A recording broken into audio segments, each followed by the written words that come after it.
Por quê, meus irmãos? Porque um dos grandes problemas que temos hoje na igreja atual é a falta de crescimento espiritual. E o crescimento espiritual é fundamental para poder ter entendimento, sim? Porque não adianta ter muito conhecimento se não temos entendimento suficiente, sim? Temos que fazer uma grande separação nesta questão. Uma coisa é o conhecimento e outra coisa é ter um entendimento sobre aquele conhecimento. Sim? E o entendimento que vamos ter sobre esse conhecimento depende da maturidade sim, espiritual, do crescimento espiritual. Sim? Uma criança espiritual e uma pessoa madura espiritualmente podem ter o mesmo conhecimento, podem fazer cursos teológicos, podem ter mestrado, doutorado em teologia, os dois podem ter o mesmo conhecimento. Tanto a criança espiritual como o maduro espiritual. Porém, os dois vão entender coisas diferentes. Aquele que está maduro espiritualmente, ele vai entender coisas mais além, sim? Mais profundas da palavra, que aquele que é criança. Sim? Vou te dar um exemplo. Faça um exemplo aí. Faça uma coisa. Você pega um livro de direito, ok? Pega um livro de direito e dá esse livro de direito, sim, para uma criança de 8 anos. O mesmo livro dá para uma pessoa de 30 anos, sim? Mas uma pessoa de 30 anos, sim, que já leu livros, que estuda, que tem maturidade, uma pessoa preparada, né? Conforme da idade. Não uma pessoa de 30 anos que nunca pegou um livro. Não, uma pessoa madura de 30 anos. Agora, faça a diferença. O mesmo livro deu para os dois. Faça a diferença se os dois vão entender a mesma coisa. No mundo espiritual é da mesma maneira. Sim, no mundo espiritual é da mesma maneira. Só que o crescimento espiritual, uma pessoa para estar madura, não é por causa da quantidade de anos que é cristão, da quantas vezes leu a Bíblia, da quantidade de conhecimento que essa pessoa tem. Essa pessoa pode ter 50 anos de ser crente, pode ser pastor, pode ser teólogo e ter estudado toda a teologia e ainda continuar sendo uma criança espiritual. Se você estudar teologia, você vai crescer em conhecimento. Mas o crescimento espiritual é diferente. Por quê? Porque o crescimento espiritual, unicamente quem dá é Deus. Sim? Então, pelas nossas forças, o que podemos crescer? Na experiência, em conhecimento, em quantidade de anos, etc. Mas o crescimento espiritual, quem vai dando é Deus. E é diferente. Então, mas tem alguns assuntos que eu fico escutando aí no YouTube e eu fico abismado, né, com essas questões. Só porque estou falando de pastores, youtubers cristãos, pregadores que aparecem no YouTube, que são dos mais famosos do Brasil, que eu escuto assuntos, sim, e por não ter a maturidade suficiente daquele nível, não que não estiver maduro, estão maduros mais do que outros, mas ainda não tem a maturidade suficiente para entender mais além o que a palavra quer dizer. Lembremos de Nicodemos. Nicodemos, Jesus disse: "Ó Nicodemos, tu és mestre em todo Israel e tu não entendes estas coisas." Ele era mestre, não simplesmente na Judeia, em Jerusalém, em todo Israel. Ele tinha todo o conhecimento porque era um grande mestre, importante, mas não tinha entendimento. E tu não entendes estas coisas? Então, Pedro não tinha esse entendimento. E Jesus disse: "O que vocês dizem que eu sou? Tu és o Cristo, o Filho de Deus." Pedro era simples. E ele tinha a revelação da parte de Deus, que Nicodemos não tinha. Então, porque o crescimento espiritual tem níveis, é como as cidades. Sim? Tem pessoas que estão na 7ª série, sim? Vamos dar um exemplo bem claro. Tem pessoas que estão na 7ª série do nível espiritual, tem pessoas que estão na 4ª série, tem pessoas que estão na 3ª série. Todos podem aprender o mesmo.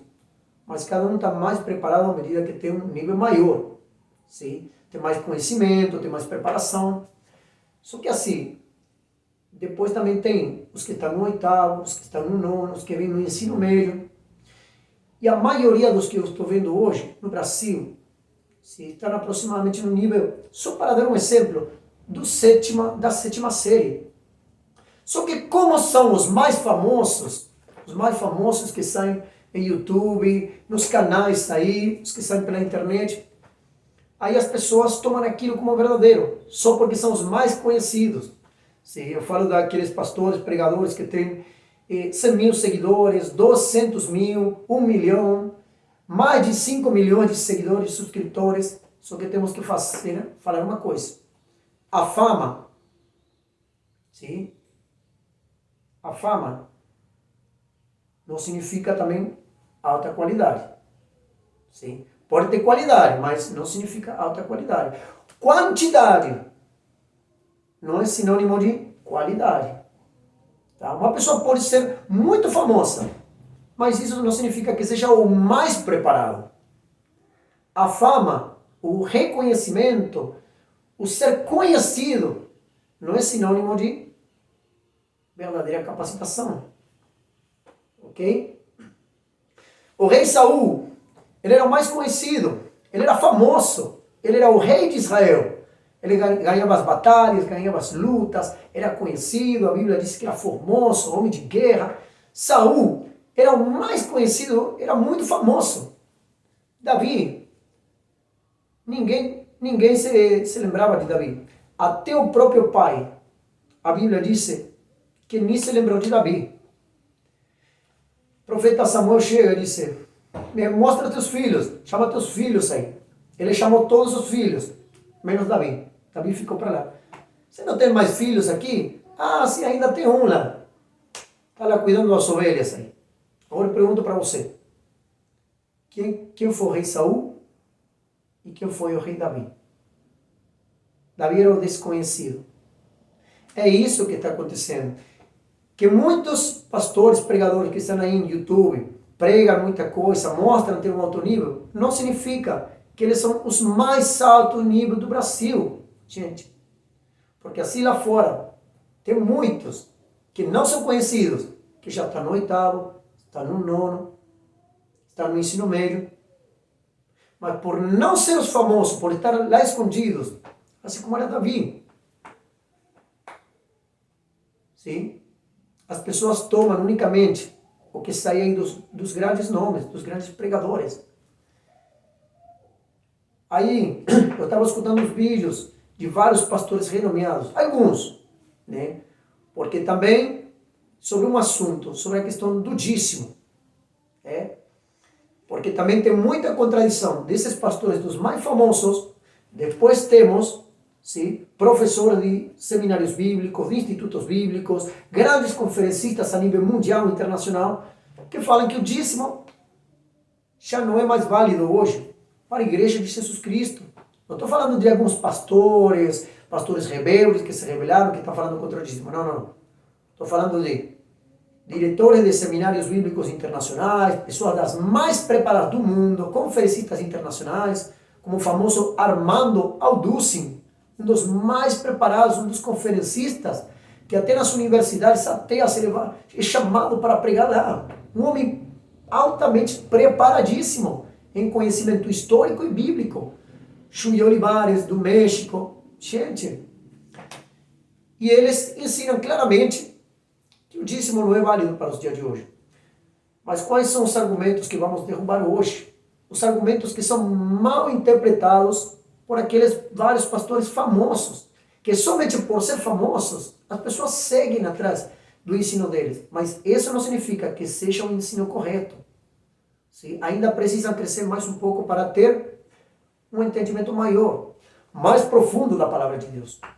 Por exemplo, alguns dos argumentos dizem, para poder validar o dízimo, disser e colocar aquela pressão que a pessoa precisa dar o dízimo, é disser, por exemplo, mas se você não precisa dar mais o dízimo, porque o dízimo era da lei, então, por que a gente cumpre hoje os 10 mandamentos, então?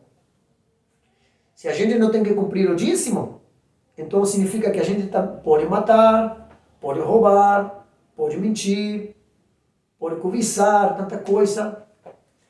E aí utiliza esse argumento para dizer que então, se eu cumpro os 10 mandamentos, não significa que a lei não precisa cumprir. Eles dizem.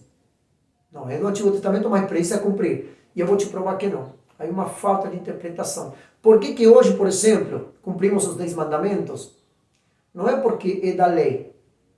E sim porque esses 10 mandamentos foram resumidos e foram transpassados para o Novo Testamento, para a igreja, resumidos em 2 mandamentos. Jesus pegou os 10, os resumiu e trouxe os novos mandamentos. São novos mandamentos, que esses sim foram dados para a igreja.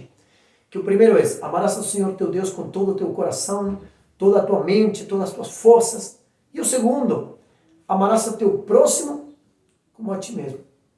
Então, se eu amo o meu próximo, eu não vou roubar dele, eu não vou matar ele, eu não vou mentir para ele, eu não vou pegar a mulher do meu próximo, não vou pegar a mulher dele.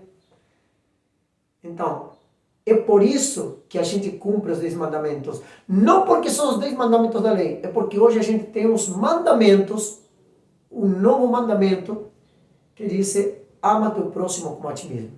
Aí as pessoas pensam que nós estamos cumprindo esses mandamentos porque eram do antigo. Não. Tudo aquilo foi abolido. Hoje temos os novos mandamentos. Qual é o outro argumento, por exemplo? Teve um conhecido pastor que disse que as pessoas não seguimos o dízimo, porque está essa briga, né? Que o dízimo era porque era da lei, não precisa seguir. Aí esse pastor disse: as pessoas se enganam, disse. As pessoas pensam que hoje seguimos o dízimo pela lei arônica, mas a gente não segue o dízimo pela lei arônica, seguimos pela lei de Melquisedeque, disse. Porque Abraão deu os dízimos a Melquisedeque. Sendo que se a gente seguir o dízimo pela lei de Melquisedeque, para que usa Malaquias então? Da lei arônica. Para que vivemos fazendo força. Tem outro grande pastor que disse que lá em Malaquias disse que fala dos dízimos, que é o último livro da lei, tudo bem? E que no final disse: eu, o Senhor, não mudo. E aí ele utiliza essa frase e disse: se Deus disse que eu, o Senhor, não mudo, significa que então ele não mudou o dízimo, que o dízimo continua vigente. Só que existe uma grande diferença. Eu vou mostrar aqui. Escutem. Toda palavra que está mal interpretada, você vai ver que ela se contradiz. Essa palavra se cai por ela mesma. Aí que você descobre quando a palavra está mal interpretada. Sempre tem uma contradição. Então, se o Senhor disse: eu, Senhor, não mudo, por que ele mudou o antigo pacto? E ele trouxe um novo pacto. Por que ele mudou os 10 mandamentos e ele trouxe 2 novos mandamentos? Por que ele mudou o sacerdócio levítico e trouxe para o sacerdócio da tribo de Judá, que agora é o sacerdócio de Jesus? Por que Deus fez tanta mudança? Então, por quê? Porque Deus disse: eu, Senhor, não mudo. Ele não falou sobre os meus conceitos, as minhas obras, o que eu vou fazer, as minhas decisões, as minhas ordenanças. Ele não falou sobre isso. Ele falou sobre ele não muda. Então temos essa falta de interpretação. Outra má interpretação que fazem muitos pastores é que acham que Jesus confirmou o dízimo no Novo Testamento. Só que por falta de interpretação bíblica, de estudo bíblico bem profundo, eles não se colocam cronologicamente no tempo temporal correto. É que eles dizem que Jesus falou isso no Novo Testamento. Jesus não falou isso no Novo Testamento. Jesus falou sobre o dízimo dentro do Antigo Testamento. Porque o Novo Testamento não começou no tempo de Mateus, de Lucas, de João, Marcos, naqueles livros. O Novo Testamento começa a partir do livro dos Atos. Por quê? Porque o Novo Testamento começou a partir da morte e ressurreição de Jesus. Por isso diz Romanos que o fim da lei é Cristo. Mas aí as pessoas dizem, mas como que o fim da lei é Cristo? Aí a palavra se contradiz. Porque o próprio Jesus disse, eu não vim para invalidar a lei, eu vim para cumpri-la. Claro que veio para cumpri-la. Porque se ele, primeiro, não cumpre a lei, ele mesmo, como é que ele pode dar fim para uma coisa que nem ele mesmo cumpriu? Ele teve que cumprir, quando ele falou essas palavras, ele falou no tempo correto. Ele disse, não vim invalidar a lei, eu vim para cumpri-la. Mas depois de cumpri-la, quando eu morrer, aí eu vou colocar fim para a lei. É por isso que na cruz, Jesus disse, consumado está. Porque não foi a vida de Jesus o que colocou fim da lei. Foi a morte de Jesus na cruz que colocou o fim para a lei. Por isso que o véu se rasgou só quando Jesus morreu. Por quê? Porque um pacto era estabelecido através do derramamento de sangue. Só quando Jesus derramou seu sangue lá na cruz, e foi aí que foi estabelecida a nova aliança. E a partir daí começa o novo pacto, que seria o Novo Testamento. Então as pessoas tomam essa passagem de Jesus, que Jesus fala para os fariseus, hipócritas, disse, vocês escutaram que tem que dar o dízimo da hortelã, dizimar o comino e tudo isso, e esqueceram da misericórdia. A misericórdia é o mais importante, sem deixar de fazer aquilo. Jesus falou dentro do tempo da lei. Ainda não estava no Novo Testamento, não estava na graça. Jesus estava falando para os fariseus, não estava falando para a igreja. Ainda não tinha chegado o Novo Testamento, porque na época de Jesus ainda estava baixo a lei. Quando o leproso foi curado, Jesus disse, agora vai, se apresenta ao sacerdote, leva os 2 passarinhos, conforme está escrito na lei. Tudo que Jesus seguia naquela época era da lei, estavam baixo a lei ainda. Jesus foi circuncidado. Hoje a igreja não precisa, porque nossa circuncisão é Cristo. Então, nessa época ainda estavam baixo a lei. Aí eles utilizam, achando, porque ainda não entenderam esses pastores, que aquela época ainda não era o Novo Testamento. Precisamos crescer mais espiritualmente para ter um entendimento espiritual. Então vai gerar um choque, que esse ensino vai debater muitos pastores, porque eu estou te falando mais uma vez, ser famoso não é sinônimo de um máximo crescimento espiritual. Tem muitas pessoas que estão mais crescidas espiritualmente, têm um entendimento ainda maior, estão mais preparadas e não são conhecidas. Não estão na YouTube, não estão na internet. Como eu estou te falando. Você vê que todas as pessoas, a maioria das pessoas que Deus escolhia para levar lá na frente e fazer aquelas grandes proezas, eram pessoas que estavam escondidas. Aonde que estava Moisés quando Deus chamou Moisés? Estava lá no deserto. Quando Deus chamou Gideon, nem nele mesmo confiava. Deus chama homem valente, corajoso. Eu sou o menor dos meus irmãos, sei isso, que aquilo. Entende?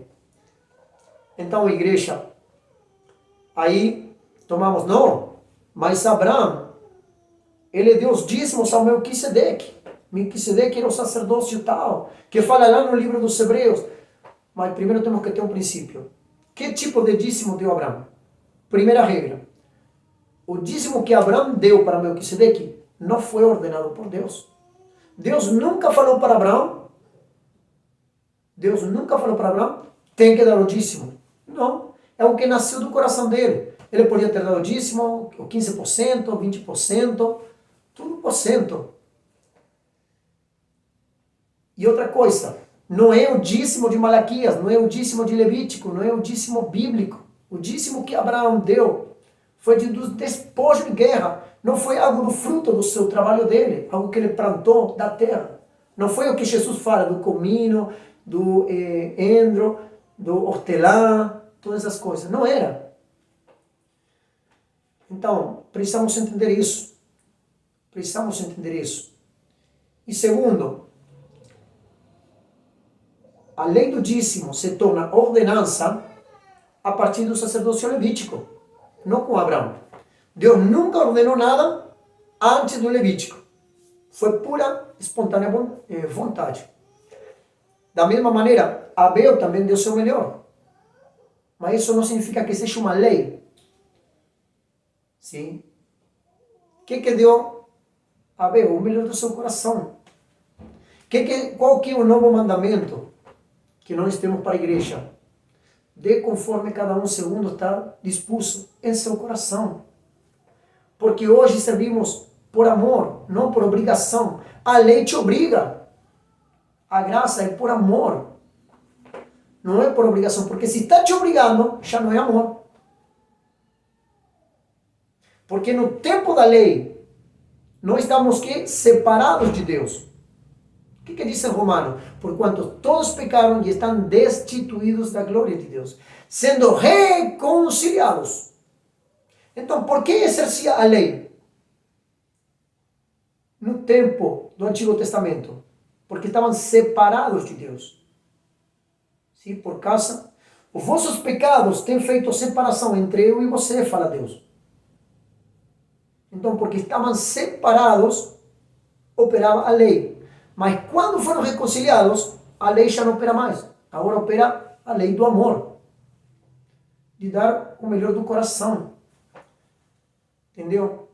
É por isso que quando um casal está junto, está unido, está reconciliado, está juntos, não existe uma lei que diga o pai tem que dar para sua esposa todo final de semana R$100 e para seu filho R$50. Não existe uma lei. Porque que classe de pai é esse que a lei tem que me dizer de que maneira amar a minha esposa, de que maneira amar a meu filho? Não. Se eu estou vendo, chega o final de semana, se eu quiser vou pegar a minha família, vou levar a comer uma pizza, vou levar a tomar um sorvete. É por amor. Não porque o juiz chega, ou porque minha sogra chega e diz, tem que levar a comer a minha filha um sorvete. Tem que levar minha filha a comer uma pizza. Não é por isso que eu faço. Eu faço porque amo minha família.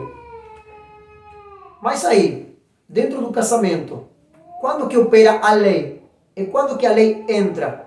Quando há uma separação. Quando o homem e a mulher se separam, aí que entra a lei. E aí sim, que a lei diz agora tem que dar uma porcentagem. Entendeu? Por isso que no Antigo Testamento, Deus disse que tem que dar uma porcentagem, porque estavam separados. E o propósito era qual? Sustentar o sacerdócio levítico. Sustentar o sacerdócio levítico. E a Bíblia diz que o sacerdócio levítico foi abolido. Lá em Hebreus. Leia Hebreus 7:12. Lá em Hebreus diz que como houve mudança de sacerdócio, também foi necessário fazer mudança de lei. A lei foi mudada. Por isso diz, Jesus é da tribo de Judá, da qual não se falou nada sobre os dízimos. Houve mudança. Então, não houve mudança. Então, irmãos,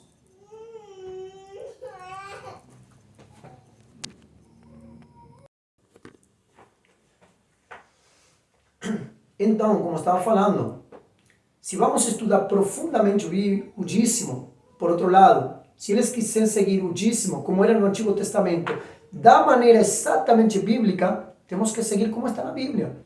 Uma das maneiras, sim, uma das pautas que tinha dentro do dízimo também, era que cada 3 anos, tinha que separar um dízimo especial, cada 3 anos, presta atenção, o que está escrito na palavra, pode buscar aí no livro de Números, cada 3 anos, Eu vou deixar as passagens aí na descrição, tá ok? Cada 3 anos tinha que se juntar um dízimo que não era para os levitas. Esse dízimo de 3 em 3 anos era para as viúvas, os órfãos e os estrangeiros. Para as viúvas, os órfãos e os estrangeiros, cada 3 anos tinha que dar o dízimo para eles. Eu sou estrangeiro que venho da Argentina, estou morando no Brasil já quase 8 anos. Até hoje, não houve um pastor que me trouxe parte do dízimo. Eu não vi nenhuma viúva recebendo dízimo. Eu conheço vários estrangeiros em vários estados, da Venezuela, da Argentina, de outros países. Eu não vi eles recebendo dízimo cada 3 anos de pastor nenhum. Eu conversei com eles. Você recebeu dízimo? Não, você recebeu dízimo, mas na Bíblia está cada 3 anos. Então, vamos a seguir o dízimo como está escrito na Bíblia ou só como é conveniente?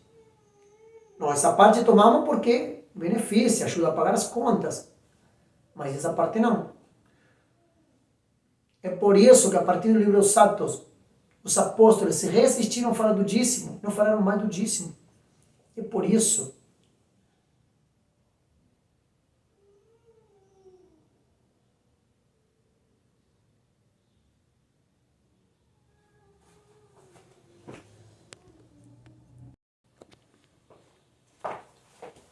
A maior excusa hoje do dízimo é algo que não estava na Bíblia.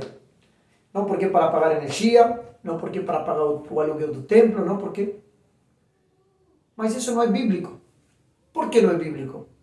Porque naquela época não existia energia, não pagavam água,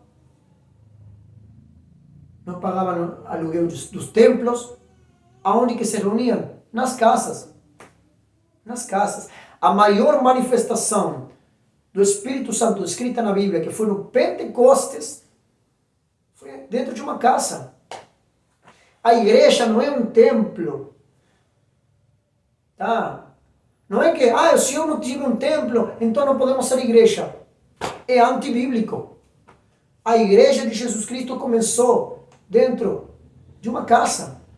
E aqueles países que estão como as cortinas de ferro, aqueles países que estão em perseguição, que destroem os templos, perseguem a igreja, e os cristãos têm que se reunir escondidos. E aí?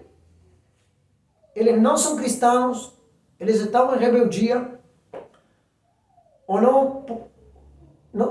não tem como dar o dízimo para pagar o aluguel do templo, a energia do templo, o ar-condicionado bonito do templo, que na época de Jesus não tinha ar-condicionado, nem ventilador, para pagar a água do templo. Não pode. Por quê? Porque ele tem que se reunir escondidos, nas casas, em subterrâneos. E aí? Cadê os templos aí?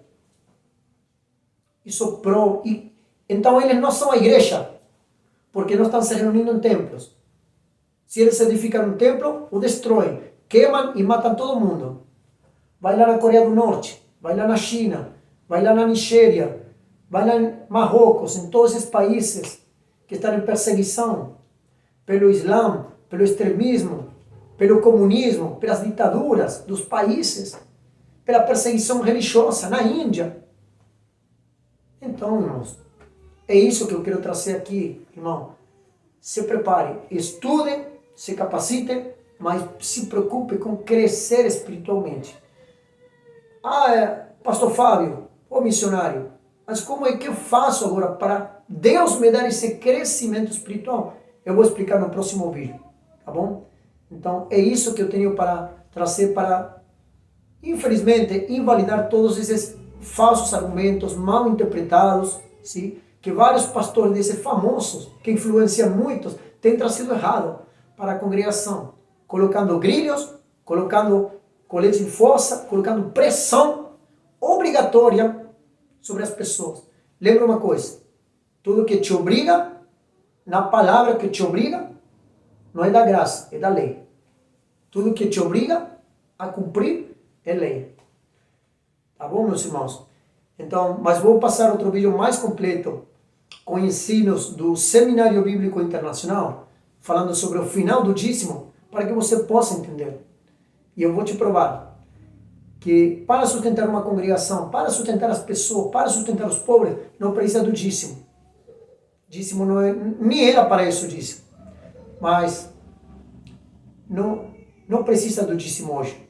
Sabe o que precisa? Da oferta. Se eu vejo uma pessoa com fome, eu não vou puxar meu dízimo para dar comida. Eu vou dar um prato de comida, vou dar uma oferta, vou dar um dinheiro. E assim que começou a igreja no livro dos Atos. A Bíblia não diz que eles davam os dízimos. A Bíblia diz que eles vendiam as suas propriedades. E quando pegavam o dinheiro, repartiam entre uns com outros para ninguém ter necessidade. E ninguém passava necessidade. Por quê? Porque davam as ofertas, davam o melhor que eles podiam. Então, aí eu te provo. Precisa do dízimo para sustentar os outros? Ou para pagar um templo, uma energia? Ou precisa o pastor dizer, temos esse local, é mais bonito, mais cômodo, é nosso, mas temos que pagar. Vocês querem? Ou vamos nos reunir nas casas? Quem se compromete? O aluguel todo mês é isso. Se comprometem, vamos pagar. Aí, cada um dá do seu coração. Sim, pastor, eu vou dar tanto, eu vou dar isso, eu vou dar aquilo. Não preciso obrigar as pessoas já a ter que dar o dízimo, porque senão não precisa do dízimo. Eu já dei ofertas maiores do que meu dízimo. Então não é por uma questão, que não quero dar dinheiro. Não é também isso. É porque não tem que ser por obrigação. Você pode dar mais do que seu dízimo. Mas é o que no momento você dá do seu coração. Você pode dar até 2 moedas, igual que aquela viúva, que Jesus disse, olha a viúva, deu mais que todos eles. Você pode dar até 2 moedas, mas se isso for de coração, é uma bênção. Se um irmão chegar agora e me disser, irmão Fábio, eu comprei essa garrafinha com água, é para você, é um presente para você, para se refrescar um pouquinho. Uma garrafinha que custa R$3, R$4. Será que eu vou falar para ele, um miserável, por que não me comprou uma Coca-Cola? Por que não me comprou um Gatorade aí? Um suco de uva de 2 litros? Não, irmão. Ele me trouxe isso de coração. Ninguém me trouxe nada. O irmão veio e trouxe algo de coração que foi uma bênção para mim. Então é isso que vale. Deus não vê o valor em quantidade. Deus vê o valor que sai do teu coração. Lembre, num aniversário, o presente não tem valor. Esse vale mais porque é mais caro. Tem coisas pequenininhas que às vezes têm mais valor que coisas caras em dinheiro. Então é isso que Deus quer. Não colocar uma obrigação para o povo. Está errado, pessoal. Temos que viver. Hoje nós estamos mais obrigados, nós estamos mais separados de Deus, estamos reconciliados. Temos que dar por amor.